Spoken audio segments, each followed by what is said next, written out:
Hey everybody, I'm Magic here. Yes, in a new kind of bit of scenery, but this is temporary.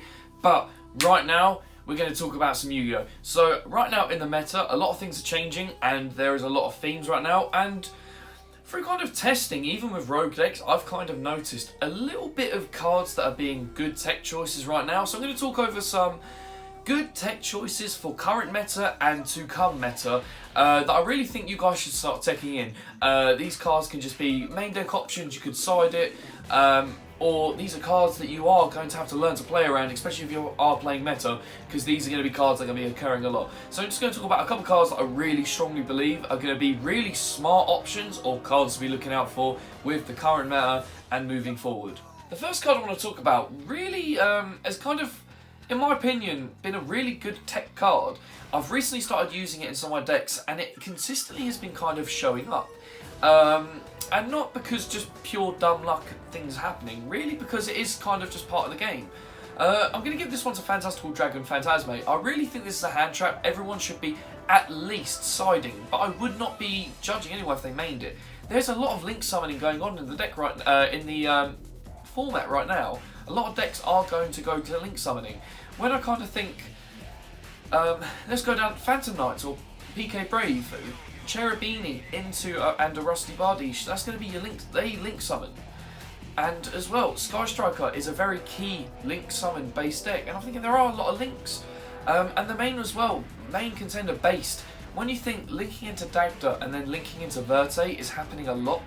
And just them engines of going into the Scythe DPE lock, which needs to go into Dagda and Verte, just kind of screams to me that there is a lot of link summoning. Now, already you're going to see a key feature of what I've just mentioned there being the main link summoning and doesn't work with Fantasma being DPE. Yes, unfortunately, Fantasma gets ruined by DPE when you look at it in that way. Because DPE doesn't target, Fantasma is for targeting. However, there are other factors you need to take into consideration where Fantasma is a summon. It is a card they will have to get rid of, just because usually with a Scythe DPE lock, a lot of the DPE summons are in defense because they are skeptic about a lightning storm hitting them. So they naturally just summon it in defense. In addition, Scythe as well is there, so they'll put that in defense as well. So usually they summon a lot of stuff in defense. So you having a 2400 monster is a threat. You can go straight into battle phase, and they may have to just challenge that, or they risk having a DPE in attack position, or they get rid of the DPE. But this is the thing. It's one of them. It almost baits your opponent. Having a big monster on the field, when they go to then pop on your turn to lock you out of using your extra deck with the Scythe lock, they're going to preemptively kind of just pop your DP, they're going to just pop the Fantasma, which kind of then frees it up for a big problem of when you go to normal summon. A lot of the times they want to get the best advantage out of everything, so they kind of wait for your normal summon. This kind of saves your normal summon from sticking, so you might be able to do other plays, or at least set up for the next turn. But it also, the main thing is it refreshes your hand. Having a way to just bring out a card that just refreshes your hand, you might have just a couple bricks, summon a big monster, draw two, put one back, doesn't have to be the same. It just, the fact that you can have a hand refresher in this format is really, really crucial. There are a lot of link summoning going on, so I really actually think you guys should kind of, look out for Fantasma. If you're playing a link-based deck, be prepared to have a Fantasma dropped on you. And of course, like I just spoke about DPE being the ultimate counter to it. Yes, on the flip side, you do also have to remember that DPE, that's it. When you if you are worried about a DPE format, you're going to have a lot of hand traps based in your deck. If you lose to just DPE, you can have a lot of hand traps based in your deck to deal with more than just DPE. Okay, you will have DD Crows to banish it from the graveyard. You will have the Skullmeisters to then stop its effect going off in the grave to then resummon it, if you are generally that worried. And also, the next two cards I am going to talk about do specifically deal with DPE, because yes, it is a problem card, DPE. But yeah, 100% Fantasma is a negate, it does have protection, it 2400 special summon refreshes your hand, everyone's link summoning right now.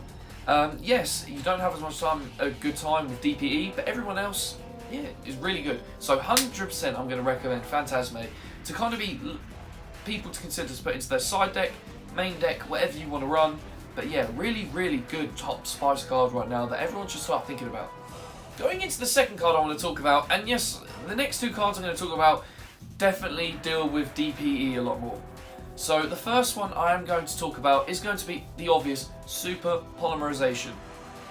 Yes, we are in a scythe period where you're going to have a scythe lock, so you can't use the super poly, and of course those who have the Destroy Phoenix Enforcer have wised up to the fact that they are super poly targets the second they summon it. So they will preemptively pop the Verte. They know to pop the Verte. So yes, you do have to think, yes, that is a problem. However, a lot of the decks are going to be able to play super poly targets, including with a normal summon. When you kind of think Fall in the Albaz, Despia, that's going to be a lot of darks. There's going to be a lot of super polymerization targets right there. When you kind of think about, just in general, the fact that, yes, the Scythe DPE lock, there's still a DPE which is a dark. All you have to do is normal summon. They will chain if they know what's good for them, and then you'll super poly. Or you super poly and they ain't doing anything. So it really just comes down to the fact that super poly will just deal with everything. So yeah, super poly 100% should also be playing it. When you think there are really, really good super poly targets, just to kind of just go into, you can go into obviously the big three being Predaplant, Dragostapilia, go into Starving Venom Fusion Dragon, or Mud Dragon in the Swamp, just being there. If you want to add more tech choices, you know, if you have a lot of space in your extra deck, then feel free. You can then easily slap in something like the Earth Ignister monster, which is literally a Cyburst and a Link, because that can deal with the Cyburst package, which is being used to turbo into the Scythe DPE lock. You could go into the Gearfried, which is 2 warrior monsters, I believe with different names or different types, but either way it's 2 warrior monsters, so that can also be used to deal with a lot of stuff. You know, Prank Kids is about, just go with one of the fusion monsters there that just requires 2 Prank Kids, because then that's a really good super poly target. There's just a lot of good super polymerization targets that are out there, you know, and hell, I even said there's a lot of link summoning going on right now. You could just go into the Guard Dragon, which is 3 links. If you're playing a heavy link deck but can have the space for super polymerization, and your opponent is, why not just slap that in there? But yeah, super polymerization is a really, really, really strong card, and I think right now we're going into a format where it's looking like we can start to do this fusion summoning BS again. When I look at Despia coming into the format, just spamming out the dark fusion monsters, it's being served on a silver platter. But I think Shadow Invoke Dogmatica is still lingering about. That's another good super poly targetable deck. PK, you can get some good super polys off of PK. So the potential is there. Hell, even Eldritch. Just put one. If you're generally thinking Eldritch is a really bad matchup for you, which I'm not lying, it's looking based right now. It's looking broken. Eldritch can put in a Brave Engine and a Scythe DPE lock. It's basically based, but you just take out one engine and put in Eldritch instead, and it becomes so much better. The fact that you can put in 9 Cyburst cards, 3 Link monsters, and that gets you from 1 summon into a Scythe DPE lock. If you can do that in a deck, you are top tier broken. And the fact that it doesn't get contradicted by having just the whole Brave Engine is bonkers. You can do Brave Engine, Protected. Cool. Now I'm going to make a Scythe DPE lock against you while having this broken ass 1 card Omni Negate, and now I'm going to have 1 card which is now going to get me to stop you from locking you out of a main core mechanic of the game while having a recurring pop. And now with my 3 cards I've got left, I'm going to set them because I'm a back row deck. Or I might have a hand trap, but I'm going to set these cards. Every card in my hand is going to be used against you. 2 of the broken combos they have are 1 card starters. This is bonkers. So yes, if you are worried Eldritch is going to be a key problem deck for you, which I wouldn't blame you. You put in the Earth Ignister to stop the Cyburst plays before it even gets rolling. or you put the Mad Golden Lord in there, because they can't out their own fusion. They just can't out their own fusion. It's hilarious. But yeah, Super Polymerization, broken arse card and should be played 100%. Find room in your extra deck. Find decks that don't need their extra deck too much. Take advantage of Pot of Prosperity so you can pick and choose through your extra deck and know, okay, cool, they're not going to be playing a dark deck, but I still have Super Poly targets. Let me take out this Starving Venom, this Dragostapilia. Let me get rid of them. Let's dig deeper into my deck with Prosperity. Broken card. Okay? Super Poly. Broken. Needs to be played. Okay, going into the third and final card, and I do apologise to everyone just in, kind of prior to this, that this is a bit of a shorter episode. As you can kind of see, I'm not in my regular home. I am having to stay with family right now. This is strictly work purposes. I have to travel quite a far way to work, and I've got a lot of training coming up in the next few days, which means that I need to go from my workplace to like an hour and a half, 2 hours away. So hence why I'm staying at a relative's, because they live very close to my workplace, where I live about half an hour by just public transport anyway. So that's why I'm having to stay at my relative's house right now, hence why it's a different studio, and hence why this kind of video is a little ill-prepped. This is obviously, these are cards that I have been noticing being very crucial just in the decks I've been playing. I've been playing Rogue for the last like two, three locals right now, and I've been doing fairly well, you know.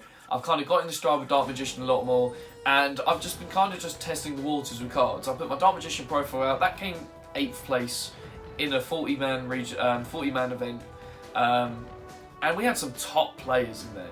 We have some fucking hard players at my locals. There's a Brotherhood locals in Southeast London, Southwest London, yeah, Southeast. They have seriously good players. We've got a lot of good players at our locals that go to there, and then I'm going toe-to-toe with them, with some of them with fucking Dark Magician, and I'm coming 8th place. So yeah, I've been just taking road decks, testing out stuff. So all these cards I'm talking about really just have been sticking out as like, these are good and will continue to be good if you play the right decks and you're in the right meta, which is going to be now and happening more often.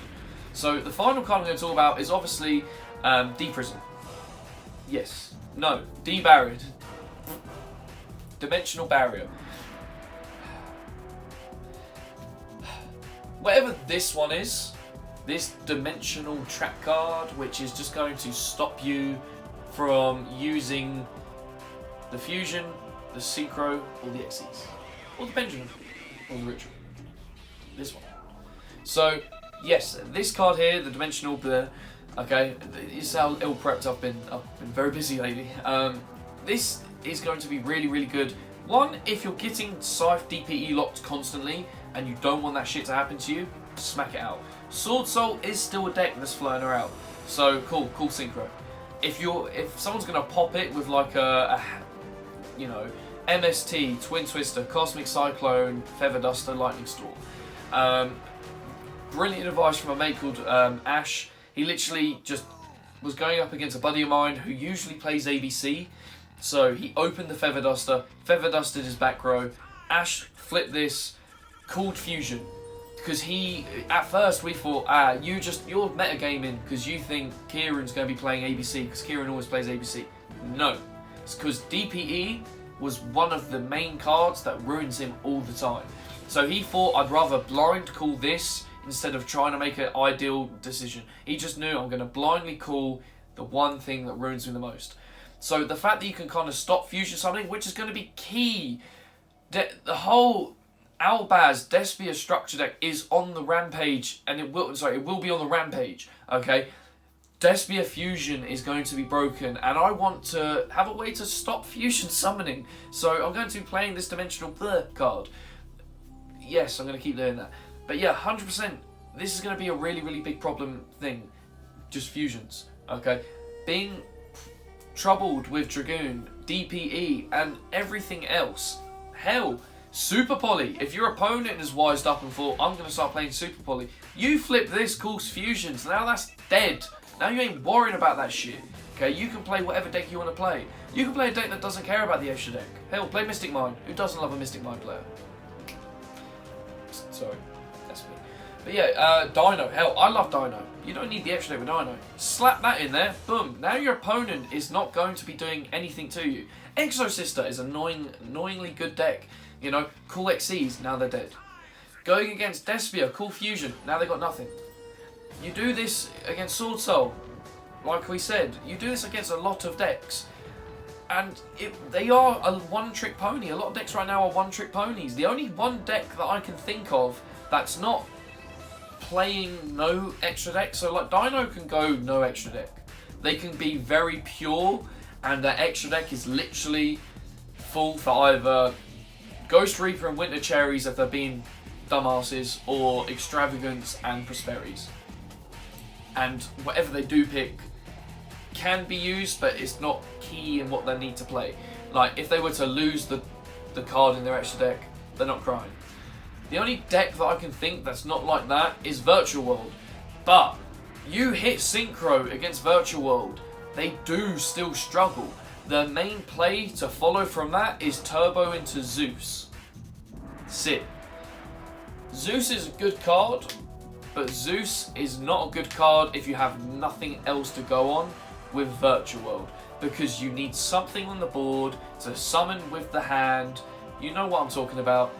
Declare one thing on the field, monster spell trap. You remove that from the field because of Zeus, you do cripple them. Usually they go into Zeus because they have reoccurring threats, but you could take out the Synchro area, which is more the control area, then they're stuffed. So even a deck like Virtual World, which is Synchro and XZs, can still be ruined by the Dimensional Blur.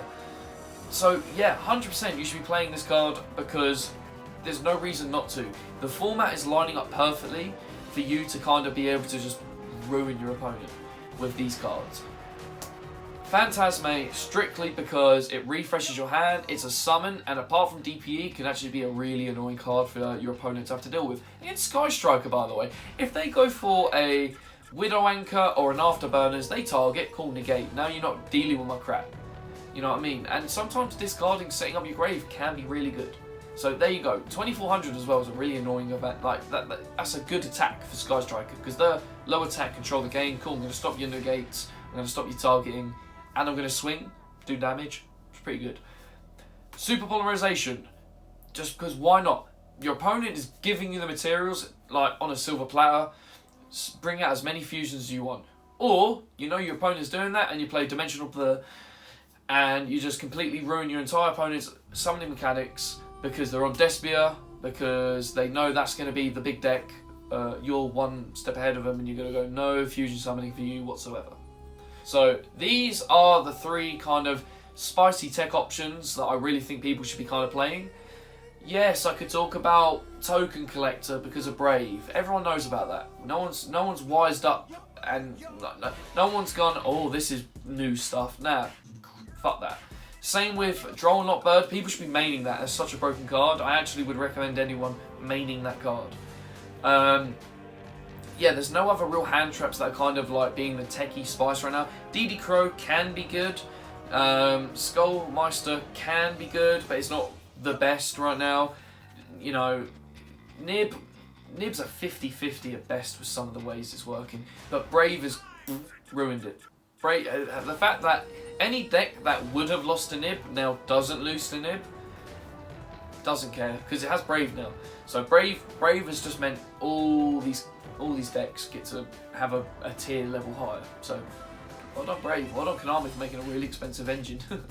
But yeah, so these are kind of the spicy cards. Sorry for this really shit video. I'm not going to say it's not a shit video. I hope you guys do kind of look at it and think, actually, you know what? I might try the D there. Or I might try the Super Poly, or I might try maybe let's try Fantasma at the locals. But yeah, it's definitely worth trying it. Really good cards, and they will come up, and they will see play, and they might get you the win. So I hope you guys enjoyed. Comment down below what video you do actually want me to do, because I was kind of running on empty and I didn't want to do another deck profile. And I had like minimum time to plan this. Yeah, comment down below what deck profile do you want to see next. And yeah, what actually you want to see. I hope you guys actually did enjoy this. I do apologise. And peace.